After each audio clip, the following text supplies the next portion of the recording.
Hello. Good afternoon. It's a great pleasure for me to be here this afternoon. I think what we should do first, as the previous panel, is to introduce ourselves and give it even enough time, because we have three very successful panelists, and I think it's interesting for all of you to hear their stories in the same way that we heard the stories of the previous one. But I will start by myself, if you don't mind, a little bit, because I'd like to introduce myself. Some of you know me, but many of you do not know me. So I'm Jean-Louis Chameau, and I was also raised in Normandy, but a few years before you. And after I finished my engineering degree in France, I had the chance, like you, to go to the US. And at the time, it was 1976, I went to Stanford. Stanford, because it was in California. I can tell you I didn't know much about it, but I wanted to be in California. It was the excitement. And I went for 1 year, and 1 year became two became three, and I spent 40 years basically away from France, mostly in the US. And came back about 15 months ago to Paris, not because I wanted to, but my wife, who is American, wanted to. So that's she decided. So connection to Georgia Tech, because there is a connection. I was working at Georgia Tech for quite a number of years, a total of 15 years. And I was, during those years, Dean of Engineering and then Provost of Georgia Tech. I was in a position that Raphael has. And it is exciting for me to see a number of people who received their degrees when I was Dean of Engineering and Provost and are doing so well. But it's especially gratifying. So I left in 2006 to become the president of Caltech in Pasadena. What is very gratifying is to see the presentation that Raphael made and showed you the excitement of the past 10 years. And for me, who had been involved in the previous 15, 20 years before, where Georgia Tech changed dramatically. It was changed from being a high-quality, well-known engineering program, but with a strong regional focus. And it was changed over 15, 20 years into being a major research university of international reputation. And there were some strategies during that process. And I can see that they are being built upon. Some strategies was to be very interdisciplinary before other places would be. And that requires not only to rely on engineering, but to develop a very strong business school, science programs, social sciences, and so on. And that has led to all those exciting programs that you know now. Another characteristic was to say, okay, we are going to be international, global, to give international opportunities to our students. When I was Dean of Engineering in those days, I said I would like 75% of the students of Georgia Tech to have international experience. In those days, it's almost 30 years, 25 years ago, people told me, you're crazy. Engineers don't go outside of the country. And guess what? They are now, all of them are doing it. Okay? And so there were those characteristics. Another one was innovation, entrepreneurship. And it's gratifying to see that things like ATDC, Venture Lab, are still doing so well. But in addition to that, now you have CreateX and many other things that are really building upon that. So I'm very excited to see all those great developments for the school. It's also nice, Siva Kumar, professor, reminded me that Roger Webb and I hired him 20 years ago. We made a good hire. Okay, that was not. So anyway, this is my story and my connection to Georgia Tech. I should say that my wife has 2 degrees from Georgia Tech, and we met there. So I have lots of interest in the school. Yeah, hello, my name is Florian Herzog. I graduated in 2001 and was a master in mechanical engineering. And actually, in the next year, I worked for a year as an engineer. And then I went back to school in Zurich. But previously, I had graduated from the Swiss Federal Institute of Technology, or the ETH, in mathematics and engineering, and did a PhD in financial mathematics at the ETH. And actually founded a company that you would call now a fintech. But this expression didn't exist in 2004. And what we did is what you would call now robo-advisors, but the expression also didn't exist.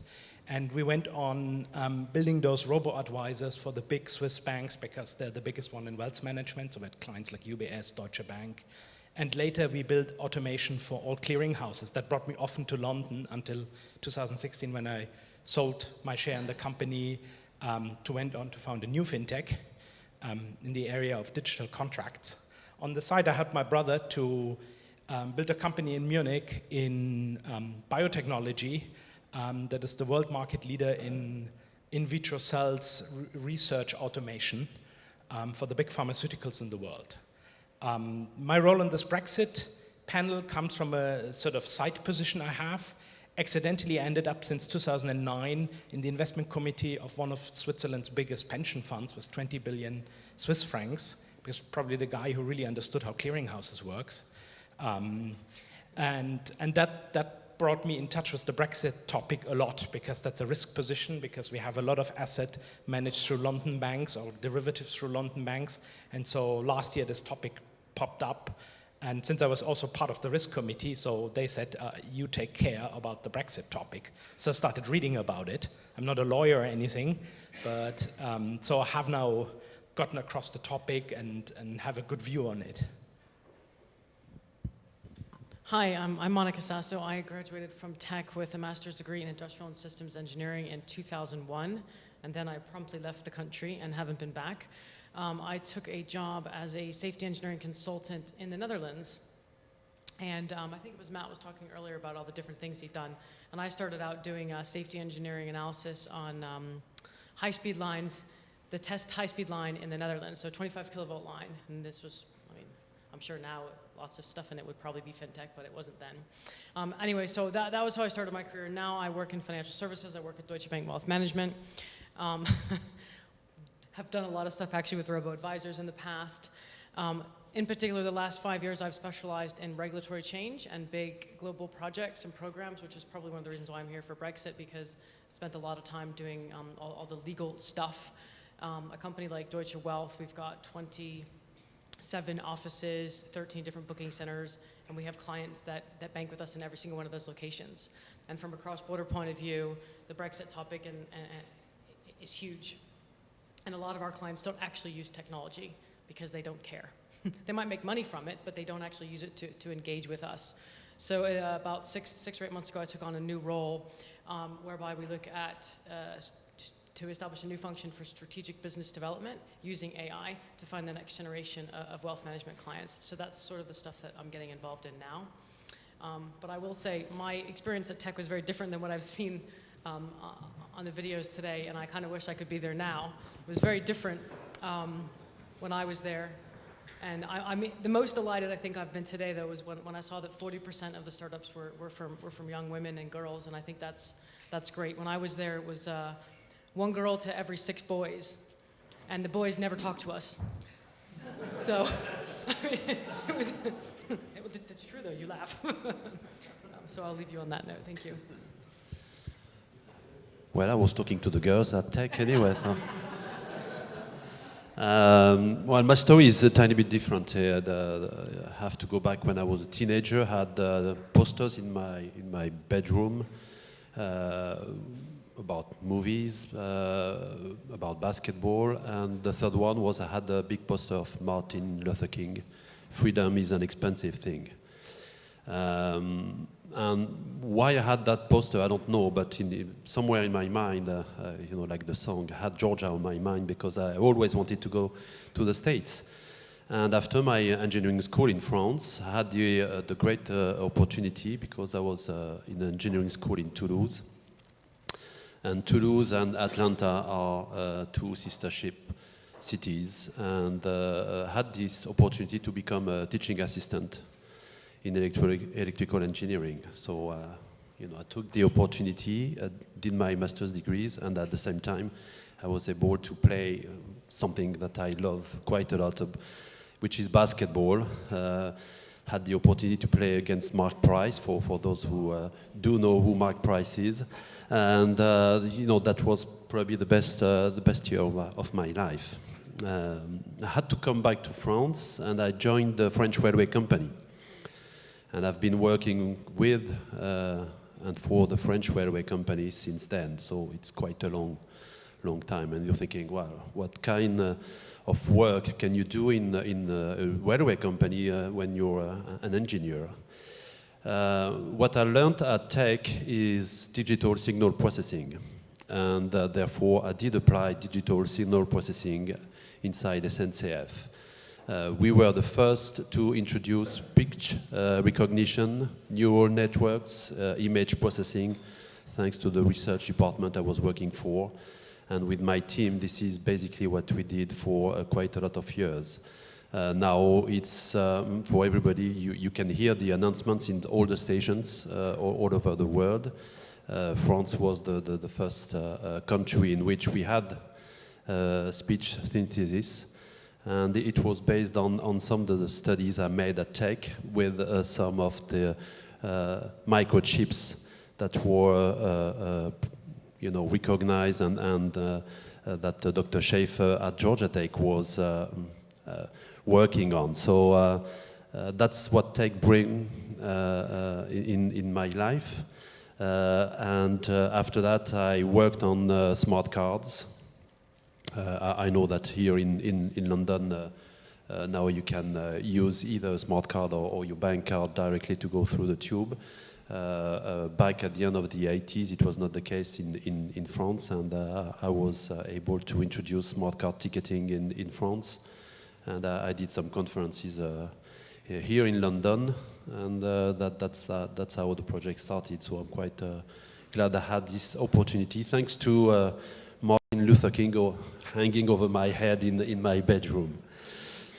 Very good. When another anecdote, when Sandrine asked me, would you like to attend the panel? So I'm not a specialist of Brexit, except for one reason. I'm married to an English woman, and my in-laws, unfortunately, did vote for Brexit. So I have a little bit of insight if you want to know what they had on their mind when they voted for Brexit. Okay, very good. Thank you very much. I am not a Brexit expert either, except that I take the Eurostar very often to come here, and I have many friends from England, some living in Paris, in fact, who are all upset about Brexit. It's a bit like the Trump situation. I cannot. People in Paris say every time we have American friends visiting, and we ask them about Trump, and they're horrified. We can never find one who has voted for him. In the same way, all my British friends are horrified of Brexit, but some must have been supporting Brexit, obviously, because it happened. So I would like to ask, two questions from the panelists.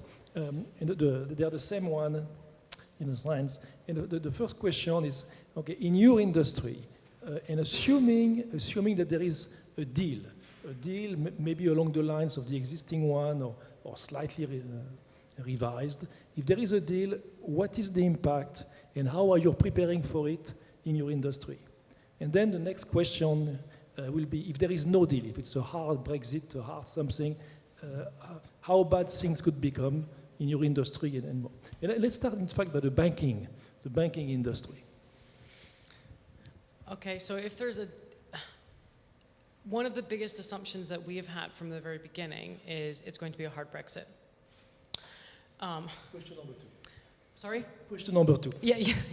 Well, I think you have to, we're a German bank, right? We do have regulatory licenses in all of the jurisdictions that we also have booking centers in, but equally we're still a German bank, and we're a very large bank. So the ways that we've also looked at it is from a people, process, technology, and client point of view. The first question is what about employees like me? I live here as an Italian passport, as an Italian citizen. My husband is English. I don't yet have my British passport. It's stuck in some queue somewhere. They can't find my application anywhere, but they took my 1,300 pounds out. Anyway, so the first question is what's going to happen to our staff? And then the second one is, well, what about our clients? We've had to go through and systematically look at our clients and see where they live. And for a wealth, and that seems pretty straightforward, but it's not really. When you've got clients who have houses in Singapore and Hong Kong and Frankfurt and New York and London, where is their residency? And we've had to spend a lot of time doing that with a lot of our clients and companies as well, to say, okay, well, if you're not resident in the UK or you don't have a UK nexus, we need to either move you to a different booking center, or we need to do a full analysis to understand what the cross-border rules might be of where you are resident to.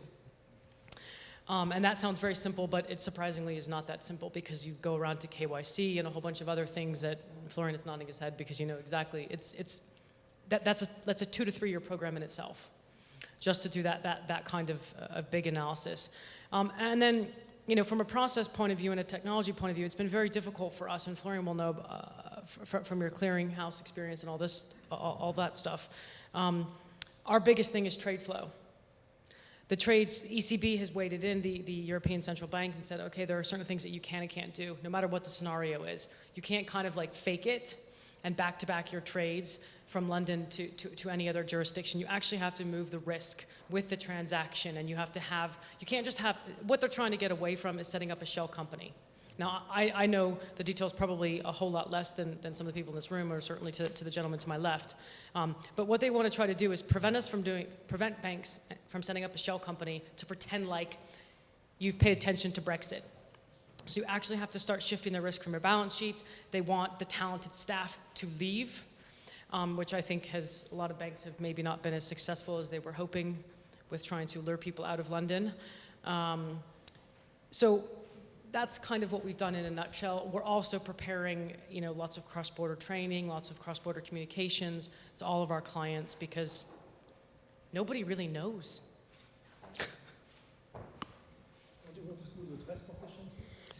Well, from the transport point of view, if there is a deal, everybody is assuming, therefore, that it will be business as usual. In the sense that if there's a deal, it means that people will be still able to cross the borders very easily as either passengers or goods. It will be, therefore, potentially the same for whether it's train companies, whether it's bus companies, whether it's plane companies. The big question mark is about staff, as you said, because if you look at nearly all the transportation companies, now you have staff coming from all over the world. And in Eurostar, you have something like around 30 nationalities in the terminal. So, you know, what's going to happen to them, we don't know. But if there is a deal, we assume that it will be a kind of business as usual. The big issue is more what if, and what if something is a tiny bit different, and that's your question number 2. And with question number 2, then it's a complete different scenario, and the uncertainty is something which is very painful for the business.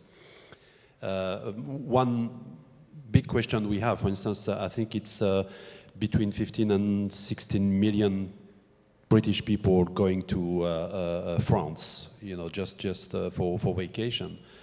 After the Brexit, everybody in the bank industry is saying that the pound will not stay the way it is against the euro. So what will happen? Does it mean that euro will be, and therefore the continent will seem to be more expensive, and therefore the British people will not go to France any longer? And if they don't come to France in terms of transport business, it makes a big difference, whether it's for a train company or even for Eurotunnel. Eurotunnel will still be working. Whether there will be people and goods inside, that's a big question mark.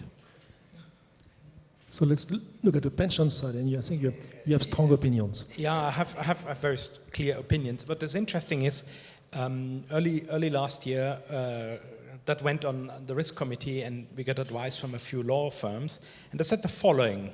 Actually, from a service buyer, we are a Swiss pension fund where I sit, we are a service buyer of UK financial services. We basically buy derivative services.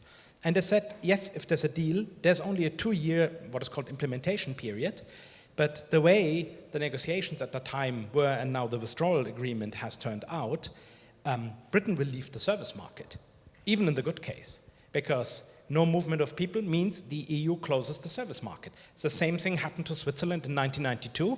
We voted down to be part of the economic European area.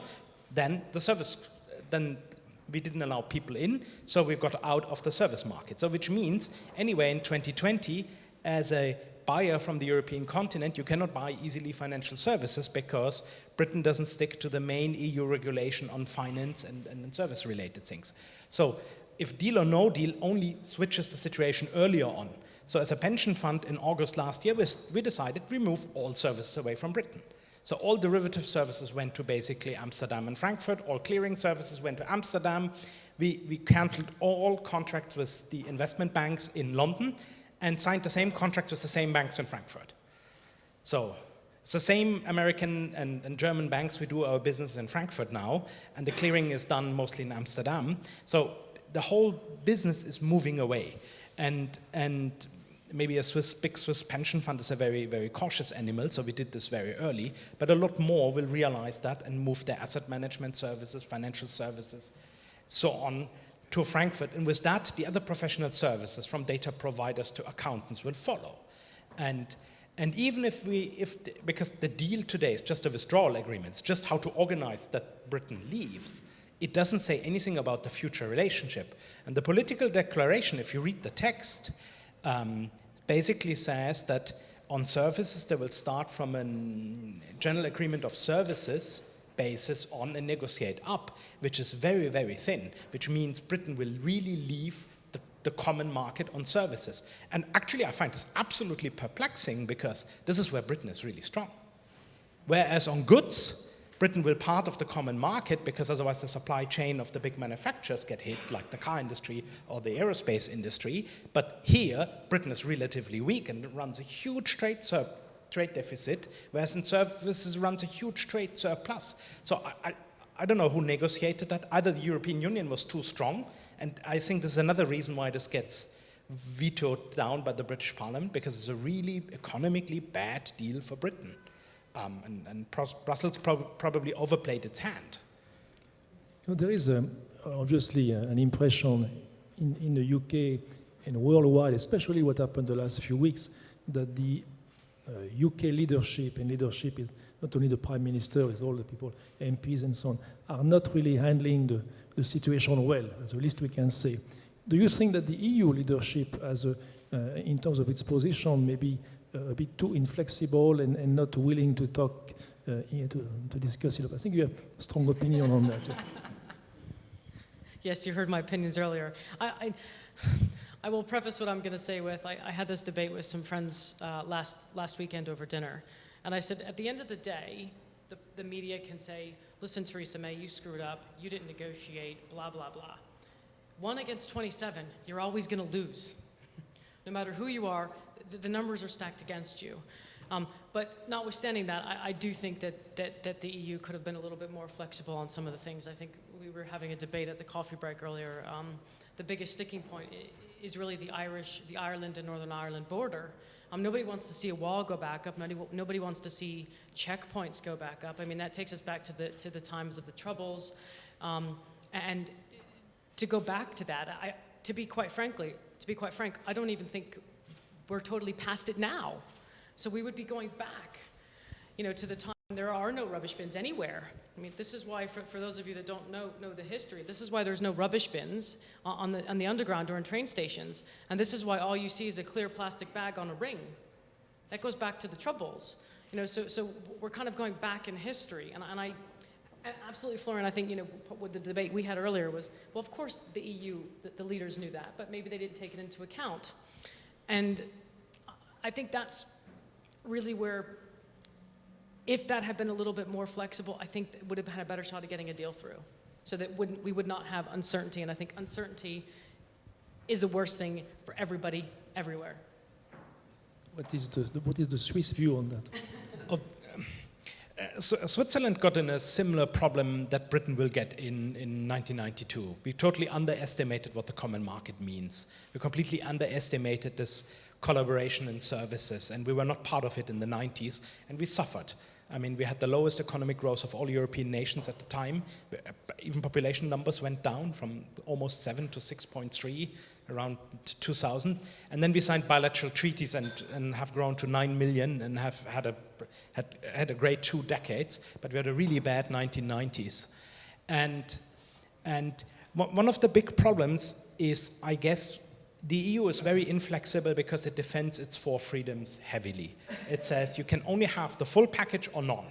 There's the freedom of capital movement, freedom of people movement, freedom of goods movement, and freedom of services. And you have all of them or none of them.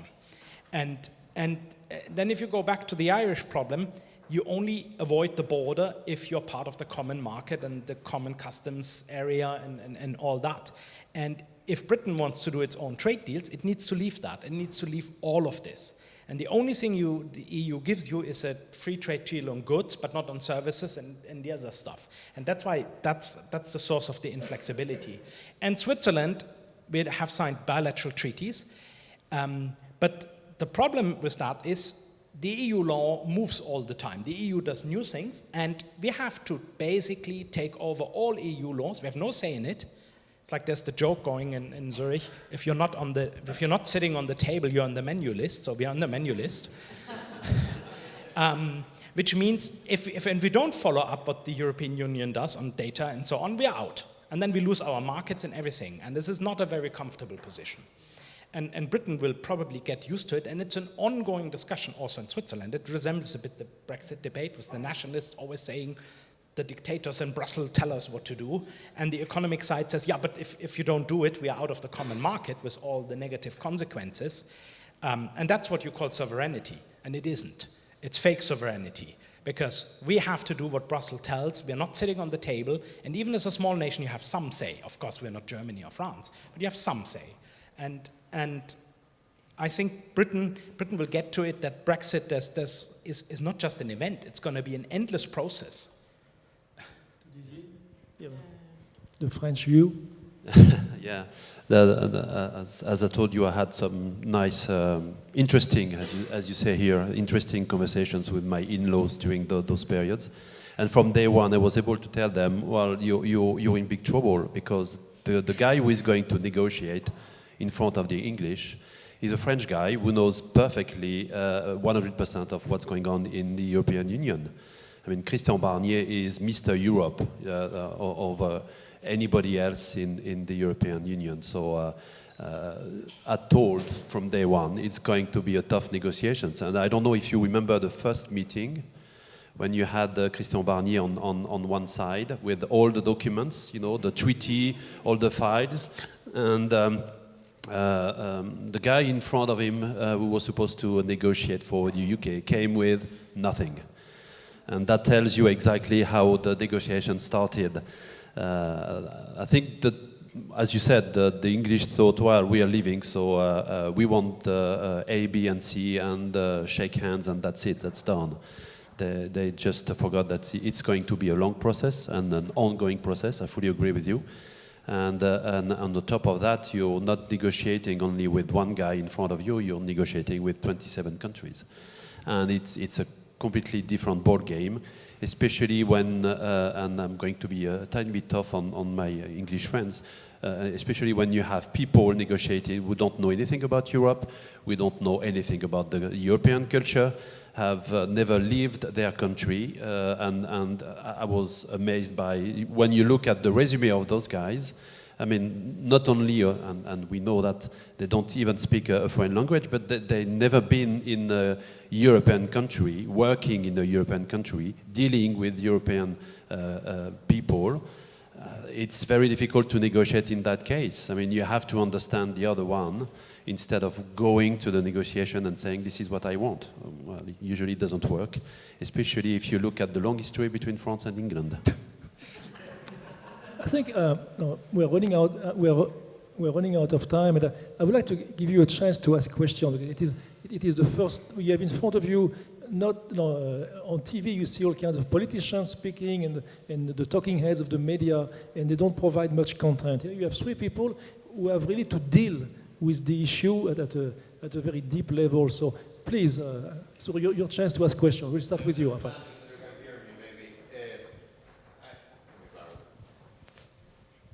As an outsider and as a person who gets involved in all sorts of negotiations, small and big, to negotiate both parties, or more than half, must have something, right? There has to be a particular strength that you bring to the table that the other one wants.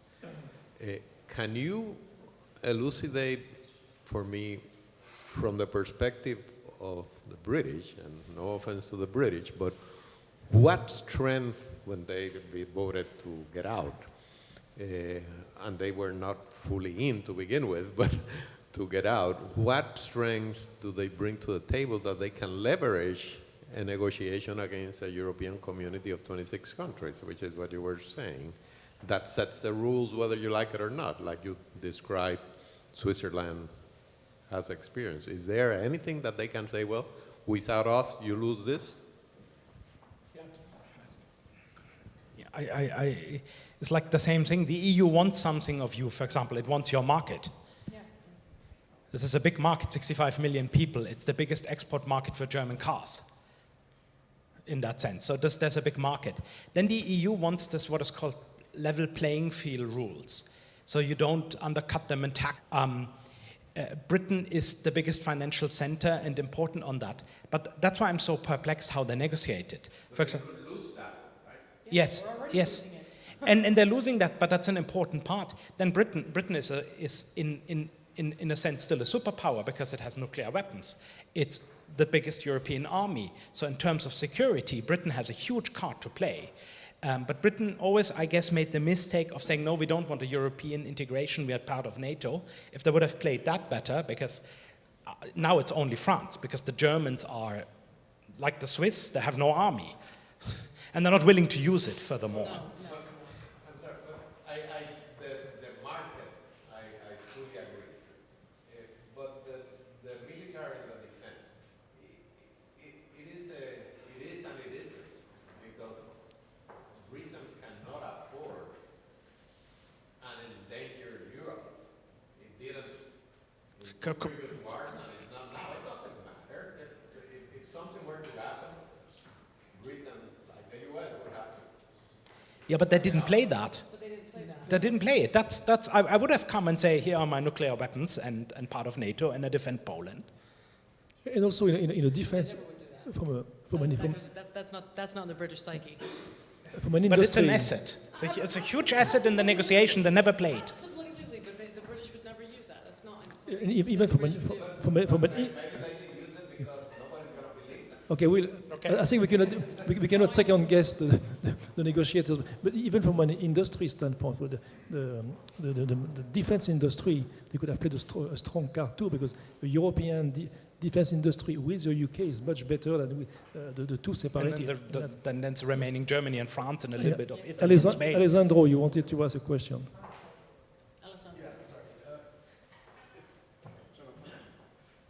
The question that I have is very simply, it's a really complicated situation, and it's completely irrational. So what is happening, there's no rationality to what's going on.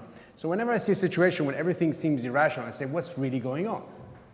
And what I'd like to ask you guys, do you have a vision of what's going on? Because we have a referendum that happened. They could have stopped it in a variety of ways. They could have negotiated a deal that is better than what it is right now. They could have agreed and set up a situation that is better than what it is right now. Why is it that we're going at this situation that is so extreme, that makes no sense economically, it doesn't make no sense politically, it makes no sense from the humanitarian perspective? I'd love to hear why they did this, and more importantly, I'd like you to look at your crystal balls and tell me your thoughts on what's going to happen on the 29th of March. I'm going to be drunk somewhere. I think and I'm going to answer your very complicated question, hopefully with a very simple statement. I think the reason why all of this happened and why we're in this bloody situation is because nobody really understood what it meant on both sides of the fence, right? And listen, let's be honest, right? All of us in here have at least a university degree. We are all very well educated. I'm going to go out on a limb. We're all very well read, and we're all international. We all have some sort of international footprint. So I would say, by and large, we're probably smarter than average. I might not be the smartest person. Actually, I'm absolutely not the smartest person in this room, but everybody in here is smarter than average. So the average person voted leave. The average person did not vote stay. So if I made sense, is the smart people didn't vote leave. The smart people voted stay. And if the smart people don't know what the hell is going on, how can the people that are not educated, I know, yeah.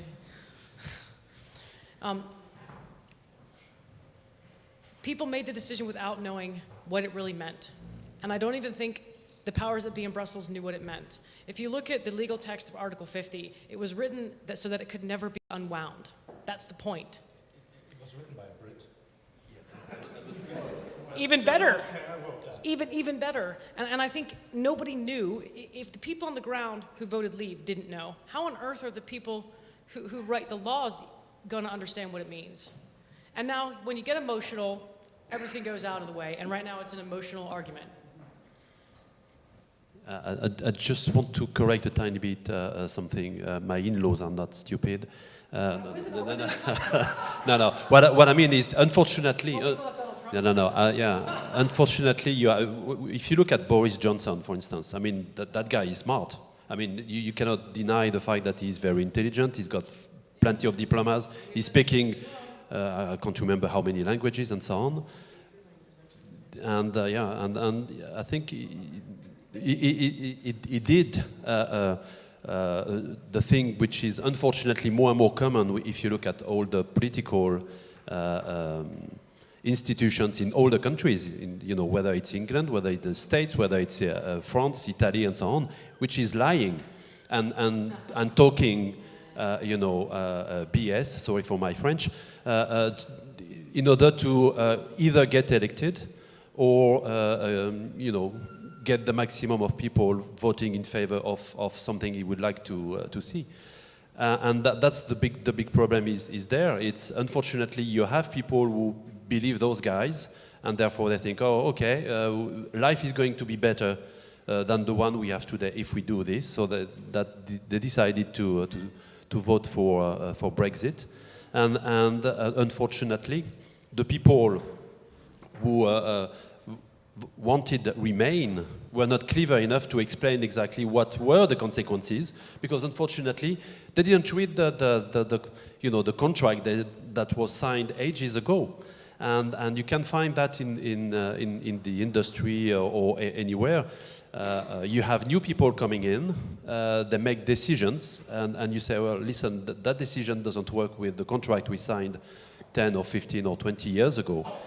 And if you don't pay attention on that kind of thing, this is what you that's what you get at the end. Unfortunately, I think it's something like 145,000 companies in the UK who are working exclusively with the European Union, which means that if there is no deal on the 30th of March, they are out of business. Let's say, as an average, it's about 10 people per company, and it's probably more. So that's over 1.5 million people unemployed on the 30th of March. We didn't answer your question. If there is no deal, all the bus companies that are crossing the channel, they can go all the way to Lille, for instance, but they cannot go further. All the plane company, they can do London to Paris, but they cannot go further anywhere else in Europe. So you can imagine, what is going to happen from the economic point of view. I mean, it's a nightmare. So no deal is, I don't know how to describe it, but it's the worst situation. Can I just say one thing about what you said about Boris? And it's interesting because I actually had the exact same view as you, that he lied, absolutely. I still maintain he probably didn't understand, and I only say this because a Brexiteer told me, had a go at me actually one night over dinner, and said both sides got fined 60 grand for for basically effectively false advertising during the campaign, because neither side really understood anything. And I didn't realize that. I think the situation is so irrational because there's only lose-lose.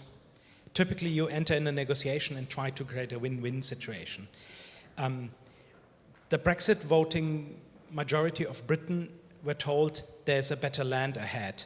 But economically, even in a good deal, it's less integration, less economic exchange. It's not going to deliver. They cannot deliver that. The European Union will also lose. So what it does, it only defends its territory. It goes on sort of minimizing losses. And its most important thing is to keep the common market working. It keeps its member. And even the German car industry told Mrs. Merkel, you can let Britain go as long as the common market, with 500 million people, stays. And now you have one side just covering, making also sure that nobody does this again. The EU is signaling to its weakest members like Italy, if you want to do this, it's like shooting in both of your knees, and don't do that. And that creates more tension in Britain, because they said we voted actually to have more money for the NHS, we voted to have less immigrants, and they cannot deliver, because it's practically not deliverable, the promises. And the EU is just saying, okay, we need to make this process as brutal as possible, nobody else will do that, and even in the good case, there's no winner in the good case. Even in the deal and the reduced economic integration, there is no winner in the deal. And also, Britain's immigration will not go down much, because most of the immigration to Britain actually comes outside from Europe. Britain can anyway control that. So I think the British government cannot deliver on what the public is expecting, and the Europeans, knowing it's a lose-lose situation, simply pulled the whole negotiation off in such a way to defend what they have and minimize their losses, because there's no gains to be made. You know, you mentioned earlier the impact of lies, and I think it is sad that we are seeing in the world more and more leaders who are lying, and the public, and we accept it to a large extent. Yesterday I was in London already. I talked to a group of people, and there were quite a number of young professionals in their 20s to early 40s.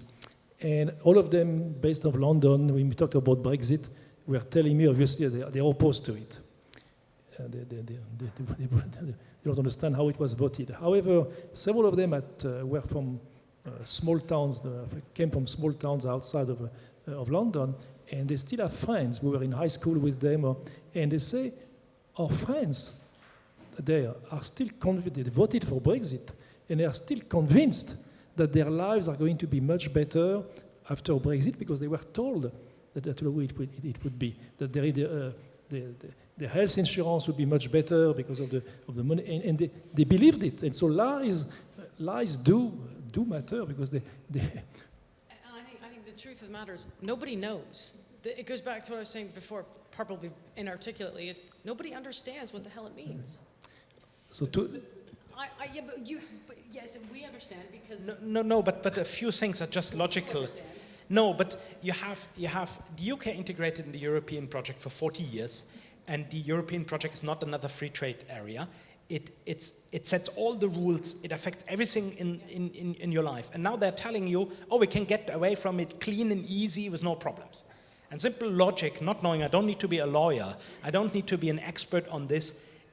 If this is so tightly integrated, then how could you go that easily? I don't think the average person thinks like that. Yeah, but If they had, they wouldn't have voted.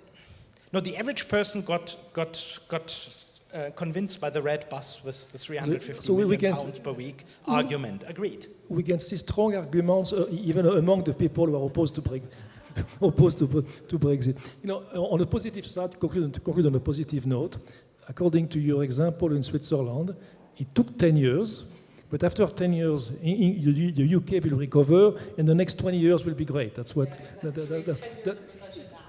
The UK will be out in the cold for 10 years and reapply, and actually you get not the same position as it has. It doesn't get the rebate, the opt-outs. Okay. The Prime Minister of Luxembourg said it very nicely. He said they were in with a lot of opt-outs, and now they're out and want a lot of opt-ins.